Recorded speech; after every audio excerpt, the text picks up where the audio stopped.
Bueno, buenas tardes, chicos, chicas. Reitero el saludo para que quede en la grabación. Espero que se encuentren muy bien. Hoy, pues ya arrancamos con las dinámicas de las clases propiamente dichas del seminario de ética para ingeniería. Y bueno, pues como ya les había comentado, vamos a trabajar con unos documentos en PDF que yo se los colgué ahí en el TEC Digital desde la semana pasada. Y les acababa de decir que si alguien lo descargó desde la semana pasada, hoy vi que tenían un par de errores, entonces los corregí y subí una versión prácticamente idéntica, pero bueno, con un par de cambios. Entonces, porfa, para que revisen esa versión más reciente. Y pues bueno, lo que voy a hacer entonces es compartirles la pantalla para ver este documento. Ok, vamos a hacerlo un poquito más grande.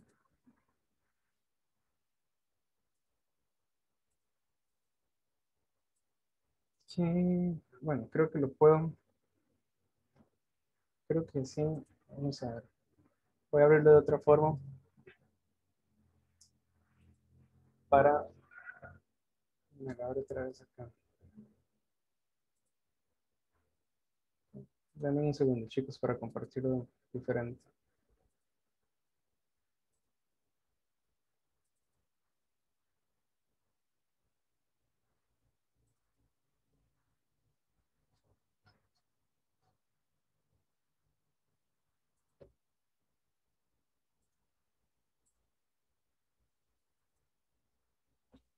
Ok, bueno, les decía, este documento lo colgué en el TEC Digital. Por lo general lo voy a colgar casi que con una semana de tiempo, probablemente mañana ponga ya el de semana 3, por si ustedes quieren revisarlos cuando están haciendo las lecturas o en general, digamos, si quieren verlo antes de la clase. A eso se le llama como clases invertidas, donde ustedes pues tienen la información y cuando vienen a la clase pues ya saben pues por dónde va el asunto. Obviamente no sustituye, este repaso de las lecturas no sustituye la lectura porque pues yo lo que hago es como sintetizar, resumir algunas cosas, pero jamás pues toda la lectura, ¿verdad? Y pues siempre es mejor la lectura que este resumen que yo hago porque bueno, la lectura trae pues mucho más detalles, muchos más criterios, etcétera, etcétera. Entonces, por favor, no se queden solo con esto, sino que vayan a las lecturas. Y lo van a encontrar ahí con un tiempito por aquello de que esto les sirva como una guía para la lectura. Y pues bueno, también pueden revisar ahí los audiovisuales y los casos y todo de previo. Entonces, probablemente ya mañana, en el transcurso de la tarde, tendrán el de la próxima semana. Esta semana, les decía, empezamos con las actividades del seminario y bueno, hay que iniciar con una introducción. Entonces, vamos a trabajar con dos textos eh, introductorios a la ética, textos, la verdad, creo yo que se leen muy fácil, se entienden básicamente con la primera lectura y creo yo que son muy didácticos también a la hora de explicar y pues bueno, sí, espero que las dudas que surjan las podamos aclarar, pero conociendo estos dos textos creo que hay quizás pocas dudas, ¿verdad? Tal vez algunos de los textos que veamos más adelante sean un poquito más complicados, pero bueno, tampoco tanto. Estos dos son muy útiles para introducir el tema. Entonces, pues bueno, espero que también les pregunto, ¿cómo les fue con estos dos textos? ¿Les costó, no les costó? ¿Les parecieron entretenidos o aburridos? ¿Qué tal? ¿Alguien que quiera comentarme cómo le fue con la lectura? Con las lecturas. Yo en lo personal sentí que por lo menos no recuerdo el título, el que parecía como sacado literalmente de un librito, tipo, cuando lo escanearon.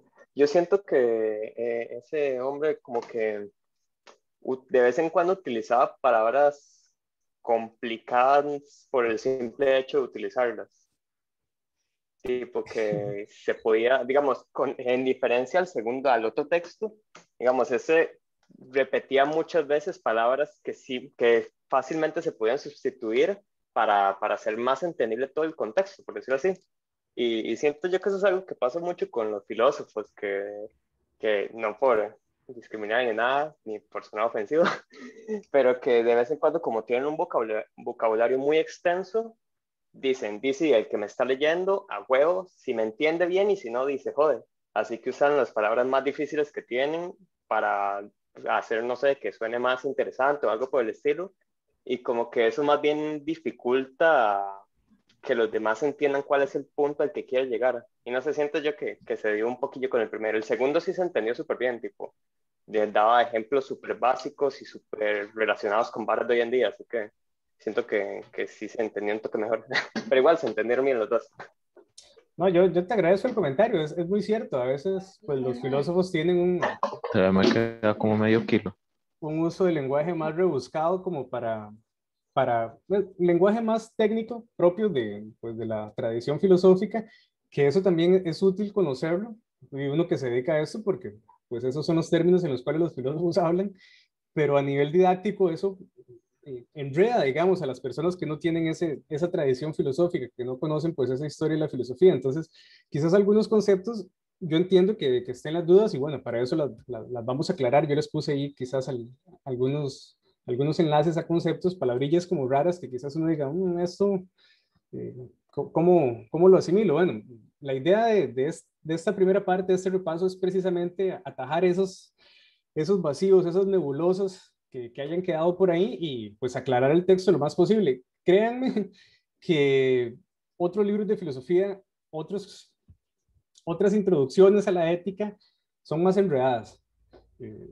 Y bueno, no es que aquí que quiera defender el texto porque sean los que yo uso, pero hay otras como que más bien tienen más de esto que estabas comentando, ¿verdad? Más de ese lenguaje, más de como de esos tecnicismos filosóficos. Estos los tienen algunos, ¿verdad? No tantos, y se entienden, pero no deja de tener como ese estilo, digamos, tan criticado a los filósofos. Yo lo entiendo y créanme que trato de buscar lecturas que no tengan tanto eso.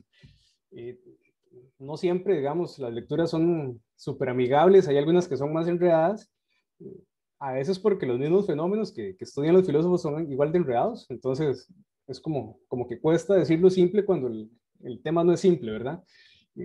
Pero bueno, eso es una queja muy común que yo trato de evitarla como profesor porque yo sé que ustedes no son estudiantes de filosofía, entonces por ahí van a ver que las lecturas pues van a tener no van a tener tanto de esos tecnicismos filosóficos, aunque van a estar ahí, claro, pero bueno, no son textos de filosofía, digámoslo así, para filósofos, sino para estudiantes de ética.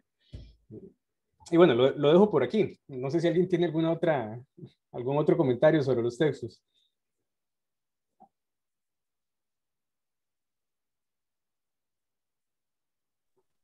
Sí, profe, en mi caso a mí me pareció pues lo contrario que dijo el compañero. El libro bueno, el capítulo sobre la ética de Peter Singer, más bien me pareció como muy confuso, porque era como muy ambiguo, como que él está de acuerdo en esto, pero al mismo tiempo no por esta razón, que esta acción sí es buena, pero desde el punto de vista de otra persona es mala por esa razón. Me explico, como que todo es bueno, todo es malo, y entonces era muy enredado. En cambio, el primer texto, bueno, el primer capítulo, era más como puros conceptos y como que era más fácil de entender.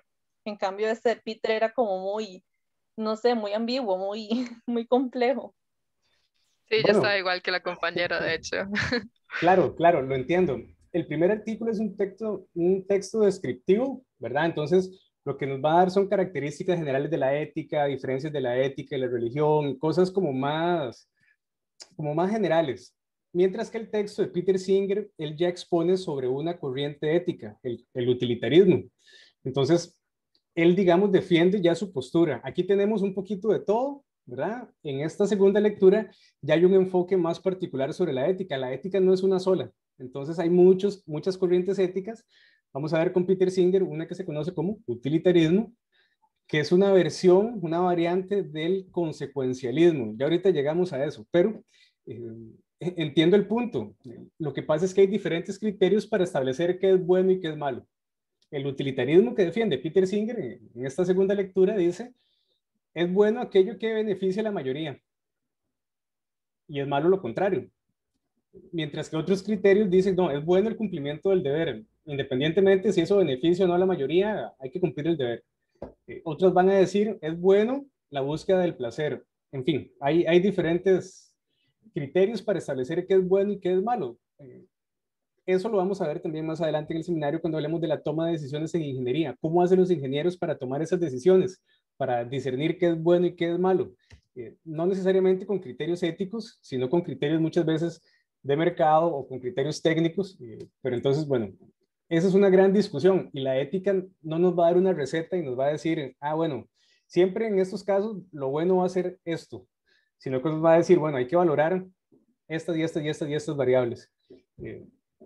Pero bueno, qué dicha que las lecturas pues los confundieron un poco. Ese es a veces como un valor agregado de los textos en filosofía que lo hacen a uno dudar y uno dice como, bueno, ¿será que esto, digamos, está bien o no está bien? Me puse a ver las bitácoras y vi que alguien hizo las bitácoras, todavía no había que hacerla, pero bueno, si ya la hicieron, tampoco hay problema. Y que quedaba un poco con esta confusión, ¿verdad? Al analizar uno de los casos, el caso de Edward Snowden. Entonces, no sé si alguien más revisó esos casos. Voy a apagar la cámara. El caso de Snowden, uno queda como, bueno, pero ¿actuó bien o actuó mal? Como que hay un poco de ambas cosas, ¿verdad?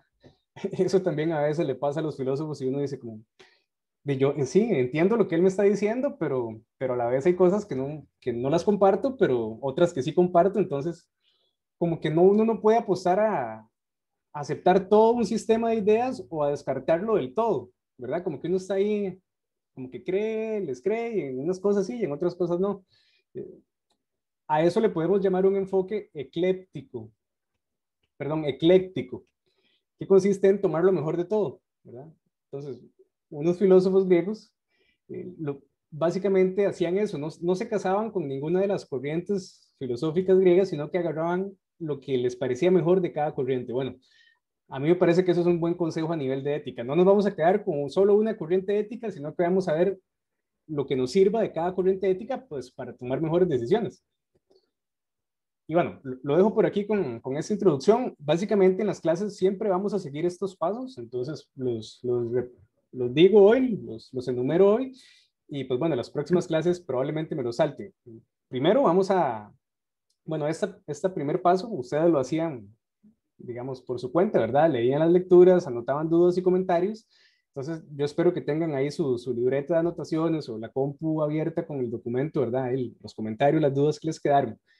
Después vamos a pasar a un repaso de las lecturas. Yo voy a hacer ese repaso, yo voy a aclarar las dudas que ustedes tengan y pues bueno, los comentarios que ustedes tengan los hacen durante este repaso. Me interrumpen, profe, esto tiene que ver con tal cosa, esto tiene que ver con tal otra cosa. Entonces, ahí, digamos, hacemos como unos paréntesis y conversamos sobre los comentarios que ustedes tengan. Después vemos unos materiales audiovisuales, por ahí tengo algunos videos que quiero que vean, revisamos los casos, ¿verdad? Ponemos un poquito de discusión sobre los casos y ya después ustedes se van a hacer la autoevaluación y la bitácora, ¿verdad? Entonces, el primer paso y el último ustedes los hacen solos y estos de en medio pues los hacemos todos juntos, ¿ok? Esto pues va a ser la dinámica de todas las clases van a tener como esta secuencia y pues bueno, empiezo, digamos, con el repaso de las lecturas. Vamos a iniciar con la lectura de don Antonio Marlasca, que es más descriptiva. Esto pues nos va a presentar las lecturas y las características generales de la ética, así como algunas distinciones, ¿verdad? Porque no podemos pensar que la ética es todo, sino que también decir que no es ética y por qué se diferencia de otros sistemas normativos.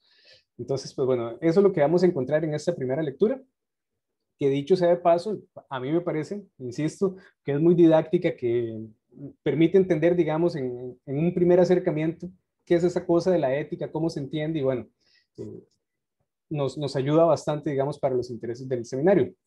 Lo primero que aparece en esa lectura de la introducción a la ética de don Antonio Marlasca es una pregunta sobre el origen de la ética, de dónde viene la ética, dónde aparece, cuál es la historia, digamos, que tiene esta disciplina. Y básicamente don Antonio Marlasca lo que nos da dos tipos de respuesta, nos da una respuesta en dos partes. Primero nos dice que la ética como moral vivida, esto es un tecnicismo que aparece ahí, o ética utens, nadie les va a preguntar eso, pero bueno, es bueno que quede por ahí. De repente les preguntan en quién quiere ser millonario, a qué se refiere la ética utens, y ustedes saben entonces qué es la moral vivida. En fin, la ética como moral vivida, dice don Antonio Marlasca, siempre ha existido. Desde que el ser humano es ser humano, ha estado ahí desde el inicio de la cultura humana. Y da una definición que yo la pongo aquí entre comillas y dice: es el conjunto de reglas, normas, mandatos, tabúes, prohibiciones que regulan y guían la conducta y el comportamiento humano dentro de una determinada colectividad histórica. Siempre ha existido y siempre va a existir una moralidad, una forma de vivir, ¿verdad? Los seres humanos siempre han tenido una forma de vivir y siempre van a tener una. Entonces, esta, digamos, nunca se va a acabar y tampoco podemos rastrearla a sus inicios porque se hunden en las raíces evolutivas del ser humano. Sobre eso vamos a conversar un poco más adelante con una lectura de Mario Midley que apunta también a esta misma pregunta, de ¿cuál es el origen de la ética? Y bueno, entonces Marlaska nos dice una versión, digamos, de la ética siempre ha existido, ¿verdad? La moral vivida siempre ha existido, el comportamiento humano siempre ha tenido esas regulaciones, esas normas, esos mandatos, esos tabús, esas prohibiciones, siempre. Pero dice también, la ética como saber teórico o ética docens, ¿verdad? Como teoría, la ética tiene aproximadamente 2500 años. Dice don Antonio Marlaska, desde el siglo VI antes de Cristo existe una teorización sobre la ética. Ya tenemos registros, tenemos los primeros desarrollos teóricos de la ética justo en el nacimiento de lo que es la filosofía griega, ¿verdad? Entonces, en el nacimiento de la filosofía está también el nacimiento de la ética como disciplina teórica, como teoría, ¿ok? Y él también da una definición que yo la pongo por acá entre comillas y dice, y es una teorización, reflexión, justificación y crítica de la moral vivida y practicada. Entonces, aquí ya las dos se relacionan. La ética como moral vivida siempre ha existido, pero la teorización sobre esa moralidad, sobre esa forma de vivir, a partir del siglo VI. Entonces, esta primera distinción que hace aquí don Antonio Marlaska nos va a servir muchísimo para dar una caracterización que a mí me gusta hacer y que don Antonio Marlaska también la va a hacer más adelante, entre ética y moral. Algunos autores van a trabajar ética y moral como sinónimos y los van a poner al mismo nivel, pero a mí me gusta hacer esta distinción que se la robo a don Antonio Marlaska y dice don Antonio Marlaska, bueno, la moral, esta ética como moral vivida, básicamente es cómo se vive, cómo las personas viven, ¿ok? Pero la ética como saber teórico es la reflexión que tenemos sobre esa moralidad, sobre esa forma de vida. Todas las personas viven su vida, pero no todas las personas reflexionan sobre cómo viven su vida. Entonces, uno puede decir, todas las personas tienen una moralidad, pero no todas las personas tienen una ética, porque no todas se ponen a reflexionar sobre su vida. Claro, esto lo podemos llevar entonces a la práctica y podemos decir, bueno, las teorías éticas reflexionan sobre la moral vivida. ¿Para qué? Para transformar esa moral vivida, para cambiar esa forma de vivir y vivir mejor. Entonces, el punto aquí es que la teoría, que ya tiene 2500 años, nos puede ayudar a cambiar esto, a cambiar cómo se vive. ¿Okay? Entonces, esto es como el hecho de que nadie nace sabiendo cómo se vive, ¿verdad? Uno pasa por aprendizajes, dígase en la casa, en la escuela, toda la transferencia de valores, etcétera, etcétera. Bueno, todo eso los seres humanos tienen que valorarlo, teorizar y reflexionan sobre las mejores formas de vivir y en eso llevamos 2500 años reflexionando sobre cuál es la mejor forma de vivir. Como les decía antes, hay diferentes corrientes éticas. Unas dicen, la mejor forma de vivir es cumpliendo el deber. La mejor forma de vivir es buscando el beneficio de la mayoría. Esas teorías nos tienen que ayudar a tomar decisiones. Pero bueno, estas son las dos primeras ideas que nos da don Antonio Marlaska. La ética como moral vivida siempre va a estar ahí, siempre ha existido, pero como saber teórico tiene 2500 años aproximadamente. Y que, bueno, que dicho sea de paso es bastante, ¿verdad? O sea, 2500 años es un montón de tiempo. Tenemos un montón de historia de la ética. Esto no es un curso de historia de la ética, pero hay mucha historia de la ética. Y bueno, yo lo mencionaba antes en la semana pasada, nosotros vamos a quedarnos con pues una versión como más reciente de la historia de la ética, no vamos a ver historia de la ética del mundo antiguo, del mundo medieval, sino que nos vamos a quedar en lo más contemporáneamente cercano posible. porque bueno, eso es lo que nos interesa para efectos prácticos de ustedes como futuros ingenieros. Pero aquí podemos hablar entonces de un montón de temas eh, universales y atemporales, ¿verdad? Que nunca van a pasar de moda. Ok, preguntas sobre esto, chiquillos, ¿se entiende? Sí.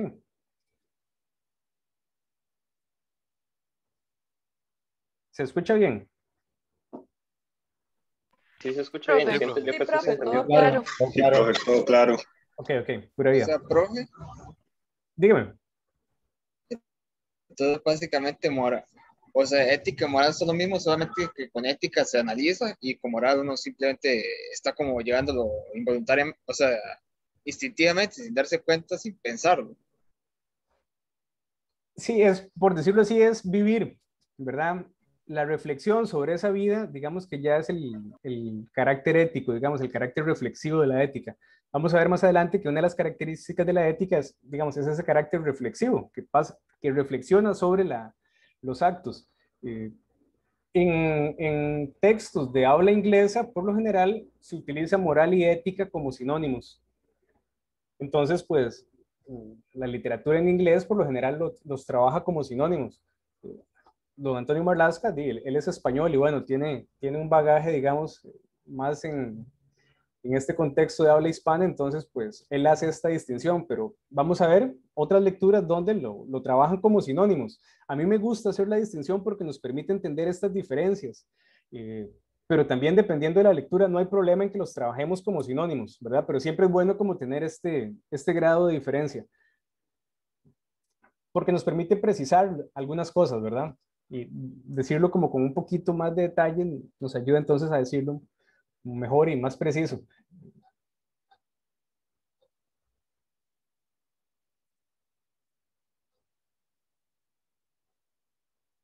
Y bueno, nada más, entonces redondeo la idea. Sí, la ética la vamos a entender entonces para efectos del curso como la reflexión sobre la moral vivida. ¿Ok? La moral vivida entonces la vamos a entender como la vivencia de las costumbres, la vivencia de los hábitos de la vida sin esa reflexión. El segundo apartado que plantea don Antonio Marlasca, bueno, pone aquí tres ejes: ética, cultura y cosmovisión filosófica, y bueno, los vincula también. Lo que nos dice ahí es que la ética no es un saber aislado de la sociedad, todo lo contrario, se encuentra más bien vinculado con básicamente todos los ámbitos de la cultura. La ética, creo que les decía la semana anterior, es como las matemáticas. Uno puede ver relaciones matemáticas, pues básicamente en todo lado, ¿verdad? De relaciones geométricas, qué sé yo, ángulos rectos, líneas paralelas, hasta, pues, que en todo, ¿verdad? Que uno tira una basura al basurero y ve el proyectil, ¿verdad? En la parábola que, del desplazamiento, etcétera. Igual con la ética. Digamos, uno ve alguna mercancía y puede ponerse a pensar cuáles son las relaciones éticas en la producción de esas mercancías. Uno ve, no sé, los Juegos Olímpicos y ve ahí relaciones éticas o problemas éticos, qué sé yo, ¿verdad? Hay infinidad de temas éticos que nos dicen, esto está por todo lado, ¿verdad? Entonces tenemos que despertar como ese sentido de percepción ética, ¿verdad? Está ahí, hay que percibirla, pero ahí están los dilemas y los temas éticos. En este curso, principalmente, nosotros vamos a destacar la relación de la ética con la ciencia y la ingeniería, pero también entonces es posible establecer relaciones de la ética con las artes, con las religiones y con la cultura en general, ¿verdad? Con el deporte, con, con lo que ustedes quieran, podemos encontrar algún punto de relación con la ética. La ética, como disciplina filosófica, digamos que es una parte de esa cosmovisión filosófica de la sociedad. Y aquí es importante este concepto de cosmovisión. Pregunto, ¿qué entienden por esto? A qué les suena esto de la cosmovisión? Para mí viene siendo la forma en la que yo percibo cómo actúa y cómo afecta al mundo todo a mi alrededor, ¿no? Sí, es una forma de interpretar el mundo, ¿ok? El punto, nada más para quedar ahí la etimología de la palabra, cosmos es una palabra de origen griego, ¿verdad? Los griegos no pensaban que el universo no se había creado ni iba a tener un fin, sino que el universo se ordenó, pasó del caos al cosmos, pasó del desorden al orden. Entonces, el concepto de cosmos es una forma, digamos, popularmente nosotros lo entendemos como el universo, ¿verdad? El cosmos, que es como el universo, hay que entenderlo como la forma en la cual funciona el universo. ¿Cómo es que se arma toda esa cosa para que funcione? Bueno, una cosmovisión entonces es una forma de percibir, una forma de interpretar cómo funciona la realidad, ¿verdad? Cómo son los engranajes de la realidad que hacen que la cosa sea como es, ¿verdad? Que la realidad sea como es. ¿Cómo es que funciona esto? Entonces, esta cosmovisión, este concepto es importante porque significa lo que vos señalabas, una visión general del mundo, ¿verdad? Es como esa estructura intelectual, esa estructura, digamos, interpretativa, en la cual se montan los principales conceptos sobre el ser humano, sobre el mundo, sobre la vida, sobre el papel de la ingeniería en la sociedad, sobre el papel de los ingenieros en la sociedad, sobre el rol que tienen los artistas, los políticos, en fin. Es como una interpretación de cómo debería ser la sociedad, de la realidad en general. Lo podemos ampliar al nivel macro, ¿verdad? O al nivel más particular, digamos, de decir, bueno, mi cosmovisión sobre la carrera de ingeniería es esta y esta. Entonces, es un concepto que también lo podemos aplicar a nivel personal y decir, bueno, mi cosmovisión sobre, qué sé yo, la búsqueda de la felicidad tiene que ver con esto y esto y esto, ¿verdad? Entonces, paréntesis aquí, consejo como profesor y como ser humano. Todos los seres humanos tenemos derecho a tener una interpretación sobre la realidad y a que sea nuestra, ¿verdad? Entonces, tenemos el derecho a pensar por nosotros mismos cómo es que funciona el mundo, ¿verdad? Y a luchar por que esa versión también pues sea lo más precisa y que se imponga ante otras versiones que consideramos que están equivocadas. Entonces es una lucha también por cómo los seres humanos buscan dar a conocer su forma de interpretar la realidad, dígase a nivel técnico, dígase a nivel científico, dígase a nivel artístico, político, humano en general, pero todos los seres humanos entonces tienen esa capacidad de pensar por sí mismos. Algunos no lo hacen, ¿verdad? Y pues repiten lo que dice uno que otro noticiero o alguna que otra líder religioso, político, o lo que dicen los suegros, o lo que dicen, qué sé yo, los profesores. Pero bueno, se trata también de hacer la fuercita, digámoslo así, de pensar por uno mismo. Ok. Y la ética, pues bueno, también entonces podemos enmarcarla en esta cosmovisión y decir, bueno, cada ser humano tiene el derecho de pensar cómo debería comportarse y cuáles son sus deberes profesionales, etcétera, etcétera. Vamos a ver que la sociedad también nos marca ya digámoslo así, un modelo de cosmovisión, que es lo que pasa en el caso de Edward Snowden, que venía más adelante, ¿verdad? Edward Snowden rompe el modelo, digamos, del trabajador respetuoso de su contrato, porque tiene otra cosmovisión de cómo debería ser la cosa. Pero bueno, más adelante vamos a llegar al caso. ¿Se entiende este apartado? ¿Alguna pregunta con respecto a esto? Silencio positivo. Ok. Bueno, el tercero ya es un poco más detallado sobre la ética y su relación con las ciencias. Y pues bueno, nos va a dar una definición de la ética. Yo ahorita voy a explicarlo, pero quisiera hacerles unas cuantas preguntillas. Primero, ¿la filosofía puede considerarse una ciencia o la ética pueden considerarse una ciencia? ¿Qué opinan ustedes, chiquillos? Y bueno, esta ya más o menos la abordamos, y es lo mismo la ética que la moral. Pero, ¿puede la ética ser una ciencia o no es una ciencia o qué es? Eh, Profe, bueno, yo siento que tanto la filosofía como la ética no pueden ser ciencias porque no tienden a ser objetivas, tienden a ser un poco más subjetivas. Entonces, digamos, en cuanto a la química, que es una ciencia, la química va a ser lo mismo para usted que para mí, o al menos así debería de ser. En cambio, para la ética, lo que para usted puede ser bueno, quizás para mí no sea bueno. Entonces, hasta qué punto podríamos reglamentarlo como para definirlo como ciencia?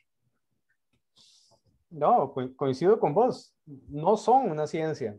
Hay muchos intentos en los 2500 años de historia de la filosofía y de la ética por tratarlas como ciencias. Y bueno, Esos intentos han fracasado algunas veces y han tenido sus buenos momentos en otras, pero el consenso es que no son una ciencia, ¿verdad? Un poco por lo que vos decías, ¿verdad? Por digamos, la diferencia en la objetividad y en la replicabilidad de los experimentos. En ética también se hacen experimentos, vamos a ver por acá, pero no son del mismo tipo que los experimentos científicos, las metodologías no son iguales, comparten muchas cosas y eso es lo que vamos a, digamos, a revisar ahorita, ¿verdad? Comparten, por ejemplo, un fundamento racional, tanto la ética como las ciencias se fundamentan en la razón y pues bueno, eso las acerca, pero no son lo mismo. Y bueno, decía anteriormente que tampoco es lo mismo que la moral, por lo que hablábamos con el primer apartado. La moral es esa vivencia de las costumbres de la vida en general, y la ética implica la reflexión sobre eso para transformar esa vivencia. Entonces, bueno, lo que nos dice la lectura sobre la definición de la ética es que, bueno, tiene una raíz griega, ¿verdad? El vocablo ethos, que significa costumbre. El ethos, digamos, es la costumbre, ¿ok? Y la palabra moral, etimológicamente, tiene una raíz latina, romana, mos moris, que también significa costumbre. Entonces, tanto la palabra moral como la palabra ética, en su raíz etimológica, nos remiten a la costumbre, ¿verdad? Tiene que ver con la costumbre, ¿ok? Ahora bien, la diferencia entonces entre el ethos y el moris es que el ethos está más cargado de ese sentido reflexivo que comentábamos antes, que señalaba don Antonio Marlaska, mientras que la palabra moris tiene un sentido más vivencial, ¿verdad? Y lo que yo decía anteriormente, muchos autores lo toman como sinónimos, pero para don Antonio Marlaska, la ética entonces es la vivencia de las costumbres y la moral es la reflexión crítica sobre esas costumbres, sobre esa vivencia. ¿Ok? Y la moral entonces hace referencia a normas de conducta que regulan la vida, ¿verdad? Los tabús, las prohibiciones, todo lo que le pone freno, digamos, a los seres humanos para actuar, mientras que la ética tiene ese carácter más reflexivo, teórico, crítico sobre la moral, ¿verdad? Entonces, una disciplina estudia y guía el comportamiento humano, como la ética, basándose en la teoría de 2500 años sobre lo que han dicho los pensadores sobre cómo debería comportarse el ser humano, ¿verdad? Puede que las personas que no conozcan de la teoría ética se comporten bien, ¿verdad? Puede que se comporten, que sean, qué sé yo, respetuosos, responsables, buenos padres, etcétera, etcétera. Pero el estudio de la ética entonces nos va a dar herramientas conceptuales, históricas, más precisas para tomar decisiones. No quiere decir que la moral sea poca cosa, no, sino que más bien que la ética nos va a ayudar a mejorar la moralidad. ¿Okay?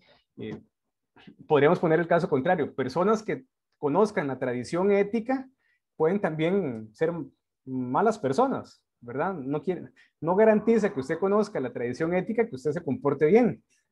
Pero bueno, en la buena teoría, ese conocimiento teórico, conceptual, etcétera, ayuda a tomar mejores decisiones, orienta en la toma de decisiones. ¿Ok? Entonces, esa es como la definición de la ética.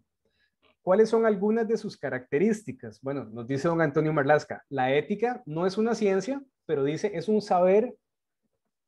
Entonces, no es una ciencia, sino que es un saber que es como algo parecido, solo que no llega, digamos, a categorizarse como ciencia. Dice, es un saber racional, metódico, coherente y sistemático. Dice, también es normativo e histórico. Vean que muchas de esas características también pueden aplicarse a la ciencia. ¿Ok? Pero dice don Antonio Marlaska, su objeto son los actos humanos, intencionales, conscientes y libres. ¿Ok? Entonces la ética, pues bueno, se delimita también y dice, bueno, le interesan los actos intencionales, conscientes y libres. Y es racional, metódica, coherente y sistemática, normativa e histórica, ¿verdad? Pasemos a ver un poquito qué significa cada una de esas características. ¿Qué significa que la ética sea racional? Bueno, la razón es una de las facultades de los seres humanos que según los filósofos y los pensadores, permite que los seres humanos piensen abstractamente, ¿verdad? Entonces, los seres humanos podemos pensar en abstracto, por ejemplo, relaciones numéricas, ¿verdad? Las matemáticas son el mejor ejemplo del pensamiento abstracto. 1 más 1 es 2. Pueden ser un tomate más un tomate, una manzana más una manzana, ¿verdad? 1 más 1 es 2. En abstracto, todos lo entendemos. La ética también utiliza la abstracción, también piensa en abstracto, solo que lo que piensa son los criterios de bien y mal. Entonces, los criterios de bien y mal aplicados, nosotros decimos, ese acto fue bueno o ese acto fue malo, pero también los podemos pensar en abstracto. Entonces, éticamente usamos esta facultad racional para pensar en abstracto los criterios de bien y mal. Pongo un ejemplo. Yo puedo pensar de manera teórica que el maltrato animal está mal, ¿verdad? Que no hay que maltratar a los animales. Ok, está bien, en la teoría yo digo no voy a maltratar a los animales, pero yo voy por la calle, ¿verdad? Entonces, y me encuentro que hay un chiquito, no sé, de 3 años y que viene un perro grande, de raza grande, a atacarlo. Entonces yo le pego una patada al perro para salvar al chiquito del ataque, ¿verdad? Aunque en la teoría yo considere que el maltrato animal está mal, en la práctica pensé abstractamente y dije, no, bueno, aquí los criterios de bien y mal hay que modificarlos y se cambian los criterios de bien y mal, no son estáticos. Entonces le pegué la patada al perro. Con este ejemplo me han salido un montón de comentarios y muchos estudiantes me dicen, profe, pero tal vez el chiquito estaba molestando al perro. Pero yo no patearía al perro, me dicen otros, ¿verdad? De repente es mejor regañar al chiquito. ¿Dónde estaban los papás del chiquito? Me han dicho otros. Hay muchas variables. Para tomar decisiones éticas tenemos que conocer las variables. Entonces tenemos que agregarle el conocimiento y como dice don Antonio Marlaska, tenemos que valorar si los actos humanos entonces fueron intencionales, conscientes y libres. ¿Okay? Si el acto no es consciente, no se puede juzgar como un acto ético, ¿verdad? Esto es un caso curioso. Por ejemplo, las personas sonámbulas. Las personas sonámbulas no están conscientes de lo que están haciendo. Entonces, incluso a nivel legal, no son sujetos de los crímenes que cometen. Es una condición médica muy rara que los libre, digamos, de las cosas que hacen mientras estén en el sonambulismo. Entonces, hay diferentes criterios para distinguir un acto ético y un acto bueno de uno malo desde la ética.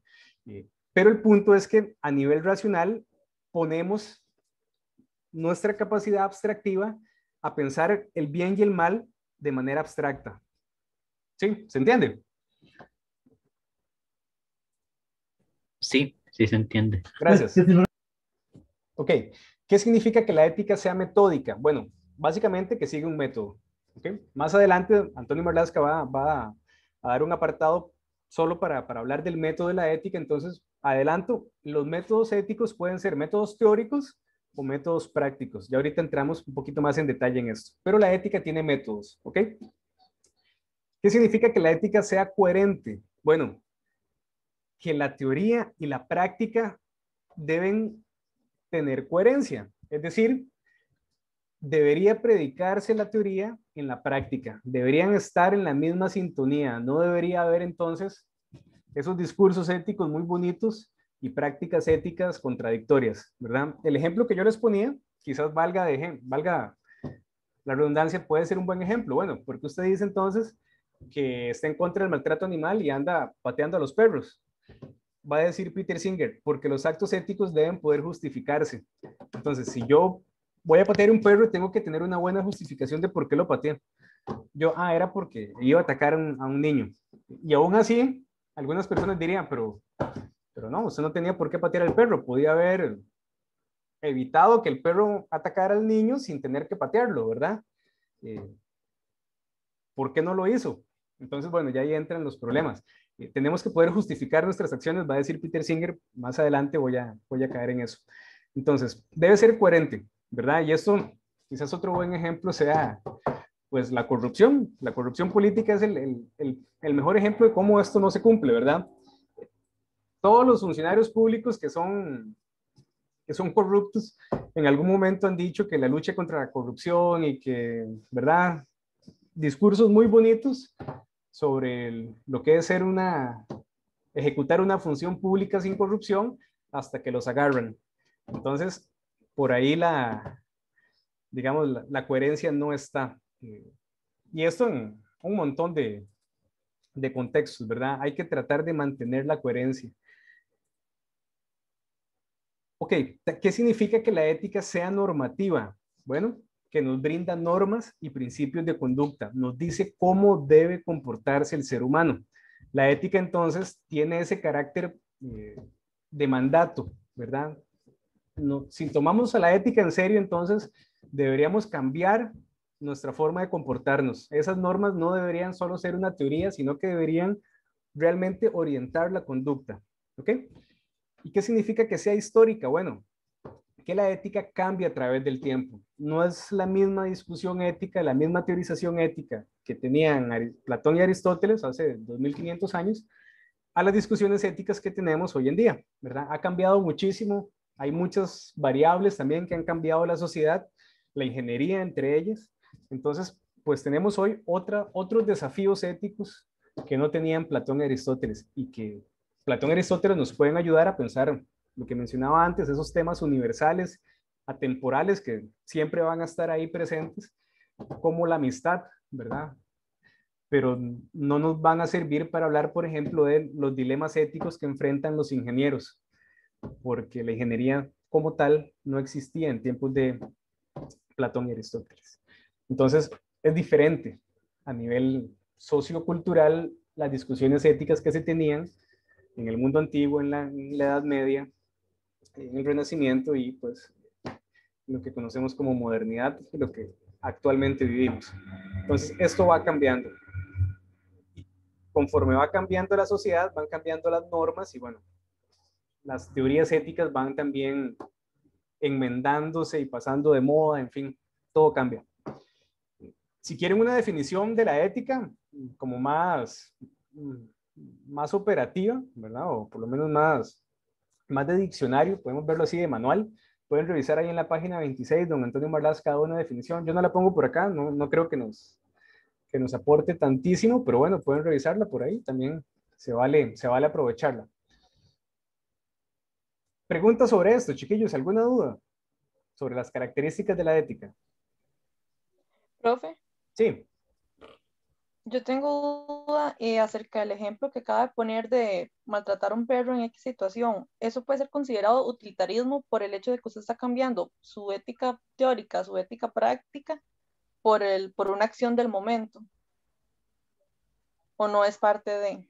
Bueno, es una buena pregunta porque el utilitarismo plantea que debe considerarse todos los seres que puedan sentir placer o dolor, y tanto el niño como el perro sienten placer o dolor. Los utilitaristas, por un criterio antropocéntrico, van a preferir al niño, ¿verdad? Pero versiones más radicales, lo que yo les decía, pondrían en duda que hubiera sido necesario patear al perro, ¿verdad? Quizás hubieran dicho, la mejor forma de actuar, utilitaristamente hablando, era no patear a nadie, ¿verdad? Lo mejor para los dos fuera que usted no tuviera que patear al perro. Entonces quizás el utilitarista hubiera dicho, muy bien haber evitado que el niño atacara al perro, pero muy mal haber pateado al perro. Tenía que haberlo salvado sin haber pateado al perro, ¿verdad? Entonces, uno de los criterios del utilitarismo es evitar el dolor. Entonces, tendríamos que haberle también evitado el dolor al perro. O sea, que al final no hay como una respuesta definitiva, sino que depende de Bueno, la perspectiva de cada quien. Depende de los criterios éticos que tengamos para considerar qué es bueno y qué es malo, ¿verdad? Y eso es algo valioso del utilitarismo. Yo ahorita lo comento más adelante cuando hablemos de Peter Singer. El utilitarismo fue de las primeras corrientes éticas que tomó en cuenta a los animales. En otro contexto, en el mundo antiguo, por ejemplo, no había discusión. Era el ser humano ante todo y los animales, pues, si hay que patearlos, los pateamos y no habría problema, ¿verdad? Con el utilitarismo, entonces ya los animales empiezan como a cobrar importancia en las discusiones éticas. Entonces, digamos que el ejemplo quizás uno podría quedar con un cierto remordimiento de conciencia, es como decir, puta, sí, no debía haber pateado el perro, pude haberlo evitado, ¿verdad? Entonces ya uno éticamente empieza a reflexionar sobre por qué pateó el perro. Y ahí entonces está como en esa etapa reflexiva de la ética, y la próxima vez entonces que vea que un perro va a atacar a un chiquito, probablemente intentará no patear al perro, ¿verdad? Como para ser consecuentes con el proceso de la toma de decisiones ética. Ya reflexionó sobre eso y la próxima vez ya no va a patear el perro. Pero el utilitarista quizás nos echaría eso en cara, ¿verdad? Lo mejor era no haberle causado dolor al perro tampoco. Es una Ok, situación gracias. hipotética, ¿verdad? ¿Qué harían ustedes a todo esto, chiquillos? ¿Patearían un perro? ¿No lo patearían? ¿Tratarían de evitarlo? Y profe, yo haría todo lo posible, pero si no hay de otra, se hace. Sí, una Bueno, versión. Ajá, eh, adelante. en mi caso yo creo que sí, yo también lo patearía, porque de hecho, ahora justamente que está hablando de eso, yo tuve una situación parecida con un perro y ahí directamente fue como que el perro se agarró con el perro que estaban poniendo unos chiquitos ahí, y tuve que hacerlo agarrado, lo tuve que agarrar a manazos para que se calmara, pero muchas veces también es como, igual todo eso varía porque de ahí, como le digo, también depende de un montón de factores, que por ejemplo, que si el perro era un Stanford, esos perros y agarran algo y no lo sueltan, por un ejemplo. Y entonces ya en situaciones como esas, ya incluso lo que es la violencia en sí no puede funcionar directamente. Bueno, tal vez ustedes sean muy jóvenes para recordarlo, pero en Costa Rica hubo un caso muy famoso, muy cruel, de un tipo, se llamaba Natividad Canda. El tipo se metió a una casa y había unos Rottweilers y los perros lo mataron. Y la policía no se quiso meter porque no querían metérsela a los perros. Eh, Fue un caso muy famoso, hace muchos años ya, no preciso el año, pero es un caso extremo de esto, ¿verdad? O sea, eh, es una toma de decisiones difícil, ¿verdad? Por miedo, porque uno no quiere arriesgar tampoco su integridad física, pero bueno, les dejo ahí la espinita para que si quieren buscar el caso, muy polémico también en su momento, y bueno, tristemente al final los perros lo sacrificaron, pero bueno, en fin, dejo el ejemplo por ahí. ¿Se entiende entonces? Asumo que se entienden estas características. Son muy importantes esas características de la ética. Ok. Dice don Antonio Marlasca además, ¿cuáles son las relaciones de la ética con disciplinas afines? ¿Verdad? Entonces, pues bueno, nos presenta similitudes y diferencias con otras disciplinas.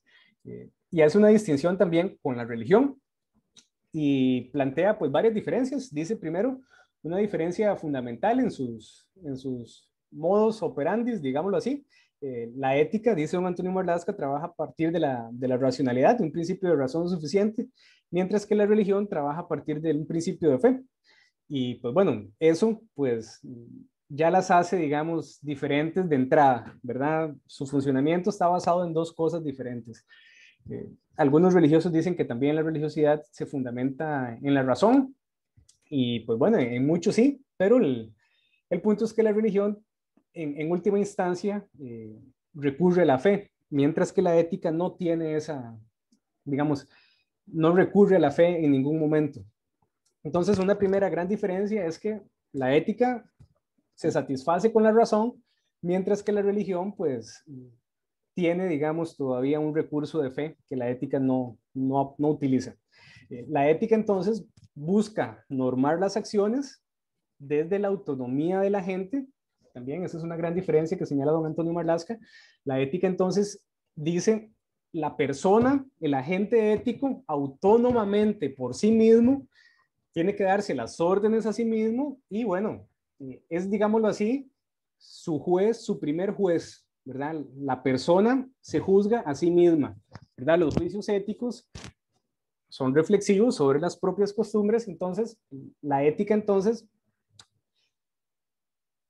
insisto, es su propio juez, ¿verdad? Mientras que la religión, dice don Antonio Marlasca, es muy duro con la religión aquí, don Antonio Marlasca. Paréntesis, yo les cuento, yo estudié con Antonio Marlasca, él me dio unos cursos de ética, él es un ex sacerdote que bueno, pasó del sacerdocio al ateísmo, ¿verdad? Entonces, es bastante, es bastante ateo, digámoslo así, ¿verdad? Y tiene, digamos, un conocimiento de primera mano de la religión para sus críticas.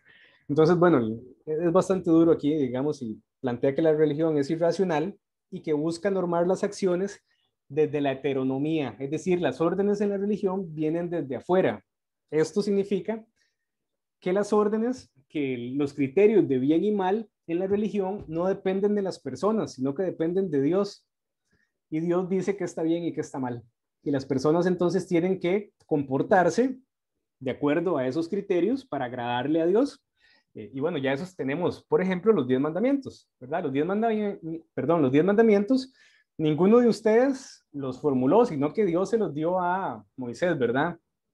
Allá en el monte Sinaí fue, ¿verdad? Entonces, Dios puso las reglas vienen de afuera, ¿verdad? Para la religión, las da Dios. Los seres humanos tienen que cumplir esas reglas. Mientras que para la ética, las reglas se las dan las mismas personas, los mismos agentes, se tienen que dar sus propias órdenes y son sus propios jueces, ¿verdad? Entonces, para don Antonio Marlasca, la ética fomenta la autonomía y la religión fomenta la heteronomía. Jormar, levantaste la mano, adelante.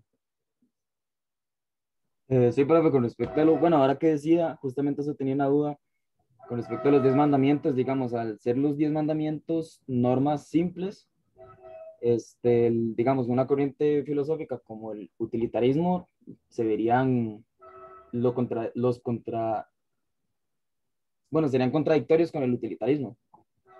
Pues no necesariamente. Vamos a ver, el utilitarismo lo que plantea como criterio es el bien de la mayoría.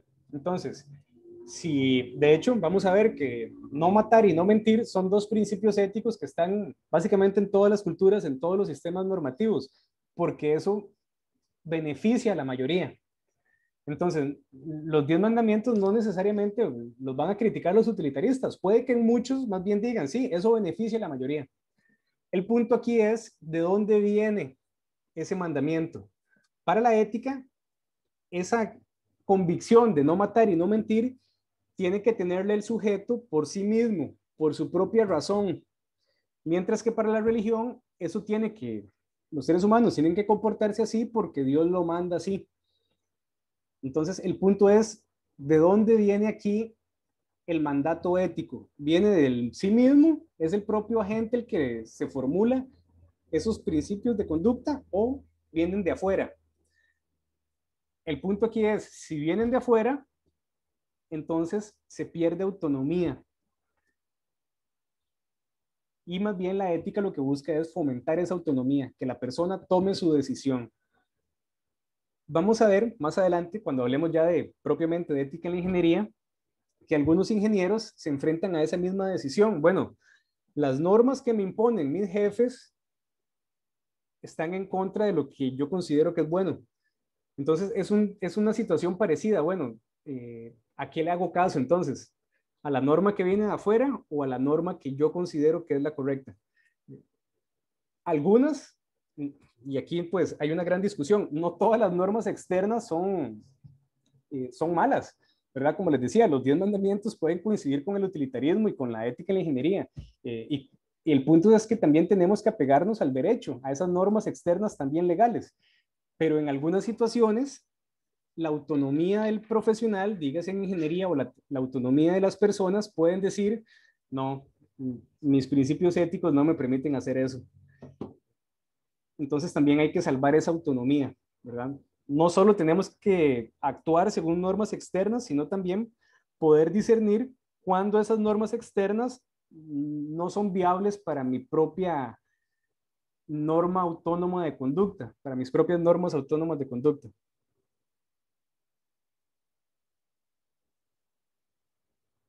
Entonces, les pongo una situación, nada más un paréntesis más propio, digamos, ejemplo propio.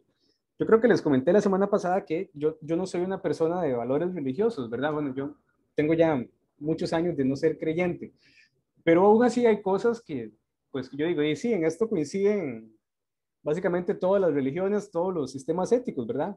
Por ejemplo, no matar, no mentir. no quiere decir que uno no pueda tener coincidencias con diferentes sistemas de comportamiento. El punto es saber cuáles son las cosas en las que uno autónomamente dice, no, yo tengo mi propia cosmovisión y lo pienso diferente. Y creo que debería actuarse entonces de esta y esta y esta manera. Y ojo, aquí, chiquillos, no me malinterpreten. Esto no es una defensa ni del ateísmo, ni de la crítica a la religión, ni nada por el estilo. Simplemente tratar de distinguir la religión de la ética, porque muchas veces se tienden a confundir y las personas creen que entonces por tener valores religiosos son buenas personas o que por no tener valores religiosos son malas personas. Y pues es una imprecisión. En realidad, personas religiosas pueden ser muy malas personas, con un montón de curas pedófilos que existen, y personas que no tienen valores religiosos también pueden ser buena gente, ¿verdad? No digo que sea mi caso, pero, pero hay personas que son buena gente. Kaylan, adelante. Sí, yo siento que sí, que muchas veces se tiende a confundir la ética con la religión porque hay, bueno, por ejemplo, que hay pueden haber ciertos pasajes en ciertas religiones que se pueden usar en la realidad y no precisamente tiene que ser estrictamente religioso. No, en este momento no me es un ejemplo exacto, pero es algo así como que, de que no necesariamente porque venga de la Biblia no significa que no se pueda utilizar o que tenga un significado precisamente religioso, puede ser algo cotidiano. Sí, bueno, la Biblia tiene cosas muy valiosas. Créanme que yo he leído la Biblia y hay cosas que me gustan. Por ejemplo, el libro de Job es de mis favoritos. Eh, pero hay cosas, pasajes donde uno dice que qué moral más vieja, ¿verdad? Por ejemplo, la idea de que hay que apedrear a las mujeres adúlteras. Es como, en serio, vamos a aplicar eso hoy en el siglo XXI, ¿verdad? O sea, para mí es un libro, es una historia muy interesante, pero está éticamente desactualizada, ¿verdad? Eso era un código moral de hace 2000 y resto de años. Entonces creo yo que tenemos mucha teoría ética más reciente como digamos, para estar, digamos, pendientes de un libro religioso. Entonces tenemos mucha más teoría ética como para quedarnos con eso. Claro que hay un montón de cosas súper valiosas y consejos muy interesantes pues, que yo asumo, pero no muchos tampoco. Perdón, alguien levantaron las manos, chiquillos, pero no pude ver quiénes son. Kaylan y Sandra. Kaylan creo que era desde antes. Sandra, adelante. Sí, profe, buenas tardes. Bueno, Es que yo iba a comentar un poquito, de hecho, para mí también Job es uno de mis libros favoritos, el hecho de todo lo que pasa y prácticamente es de meditar, ¿verdad? De esto, más o menos en ese sentido. Pero cuando hablas de estas culturas acerca de pedrar a la mujer adúltera y todas estas cuestiones, sí, se habla de un Antiguo Testamento y un Nuevo Testamento, ¿verdad? Cuando estamos hablando o dando referencia en estos momentos es porque es lo que antes se debía de ser debajo de la ley. Digamos, el que es un antes y un después de Cristo, ¿verdad? La mayoría conoce, sea que no crea o sea que no, se supone que se ha escuchado, si ha estado en una familia, que Cristo vino a hacer un cambio a esta tierra, ¿verdad? Él no pecó, Él es santo, Él vino a salvarnos de nuestros pecados, ¿verdad? Y todas estas cuestiones. Entonces, cuando se habla de apedrar a la mujer, que todas estas cuestiones se hablan antes de Cristo, porque Cristo llega a quitar todas estas, ¿verdad? Cuestiones de la ley, porque ahora nosotros no vivimos por la ley, sino que ahora vivimos por Cristo, vivimos conforme a Cristo y, ¿verdad? Conforme a estas cosas. Entonces sí, tal vez es un poco extremo porque eso era lo que se vivía en la época de antes y está escrito ahí como en cierta manera para entender que es un dolor, por decir así, vivir fuera la ley sin Cristo. Entonces es como más o menos a lo que trataba, digamos, como lo que quería mencionar.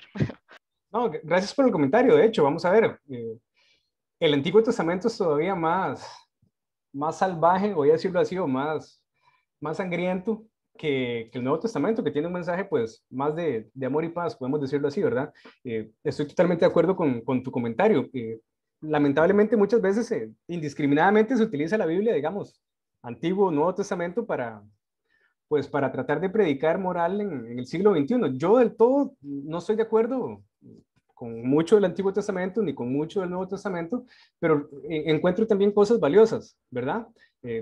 Jesús, digamos, tiene una apuesta muy, llamémosla así, muy dada a los pobres, ¿verdad? Toda esta idea de dar la fortuna y entregarla a los pobres, de que los pobres van a ser bienaventurados, etcétera, tiene, digamos, una apuesta, creo yo, que es muy interesante a la luz de los altos índices de pobreza que vive el mundo actual, ¿verdad? Y en eso, pues hay un montón de experiencias que lo predican y así lo trabajan.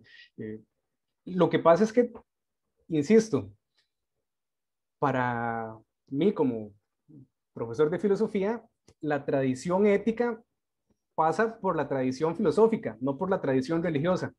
Entonces, antes de fijarnos en mi postura, ¿qué dice la Biblia? Yo me fijo, bueno, ¿qué dice, por ejemplo, los libros de ética? Entonces, no es como un principio operativo para mí la religión, y creo que eso es lo que quiero dejar claro. La ética tiene su propia tradición y la religión tiene su propia tradición.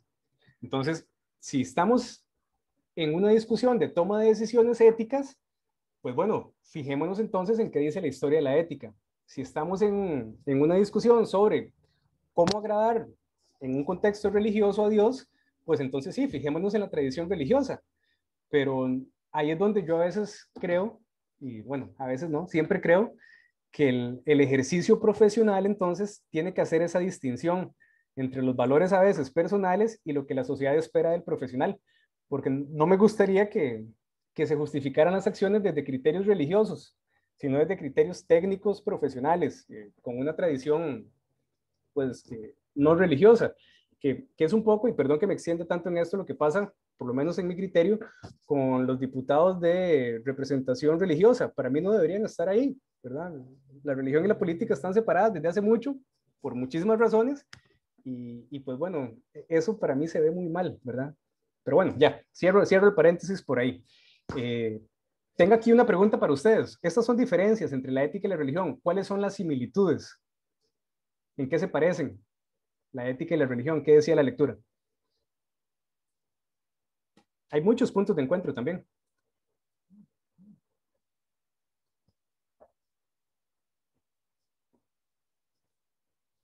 Uno basiquito podría llegar a ser en el que ambos, por decirlo así, tienen sus bases en intentar que, por decirlo así, la sociedad conviva pacíficamente, ya sea unos fundamentados en algo más racional y otros fundamentados en leyes divinas de si es bueno o malo, pero al final de cuentas las dos están intentando que la sociedad conviva de buena manera.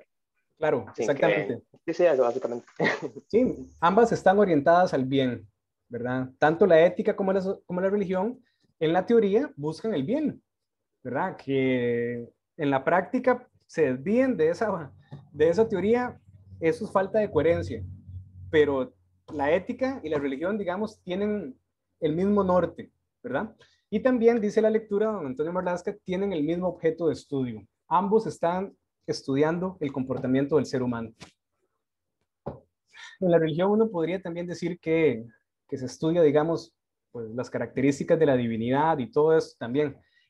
Pero bueno, también está ahí la preocupación por cómo se debe comportar el ser humano. Un poco lo que les decía antes, eso sí, con los mandatos divinos de por medio, ¿verdad? De manera heterónoma. En la ética, pues, se estudia el ser humano, pero dándole mayor peso a la autonomía. Pero esas son dos grandes similitudes, ¿verdad? Entonces, créanme que, insisto en esto, no lo tomen aquí como una polémica que yo quiero meter, sino es una distinción que nos va a ayudar mucho. Y de hecho, Peter Singer también la reitera en su lectura, ¿verdad? Entonces, por ahí él dice también que la ética no es una religión, da un par de argumentos al respecto. Con respecto al derecho, la ética tampoco es lo mismo que el derecho. Don Antonio Marlasca nos va a decir entonces, nos va a dar algunas características del derecho y nos dice, el derecho es externo, está codificado y es coercitivo. ¿Qué significa esto? Bueno, que el derecho no es solamente la ley, sino que tiene todo un sistema externo que hace cumplir esa ley. Por ejemplo, el OIJ o todo el organismo de investigación judicial, todos los tribunales de justicia, todo el poder judicial es ese órgano externo que hace cumplir la ley. Entonces, las leyes tienen, digamos, un brazo que las hace cumplirse, ¿verdad? O por lo menos lo intenta, ¿ok?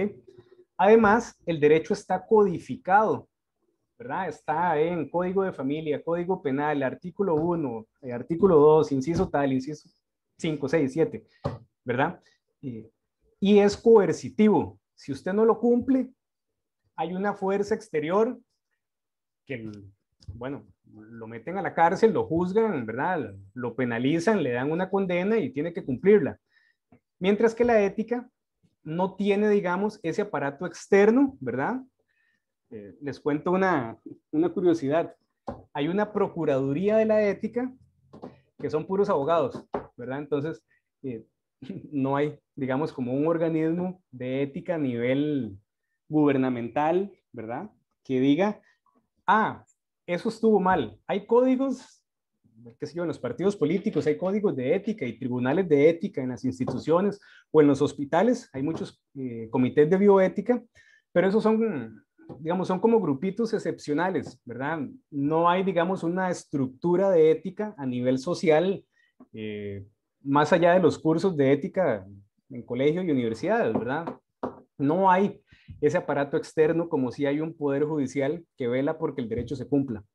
La ética no está codificada, ¿verdad? Igual que el derecho en código de responsabilidades, código de deberes éticos, no existe. Lo que existe es un montón de teorías, un montón de cosas, de documentos, dígase códigos de ética de los colegios, códigos de comportamiento de las empresas, la misma Constitución sirve también como un poco de la codificación ética, pero no existe con el mismo nivel de codificación que el derecho.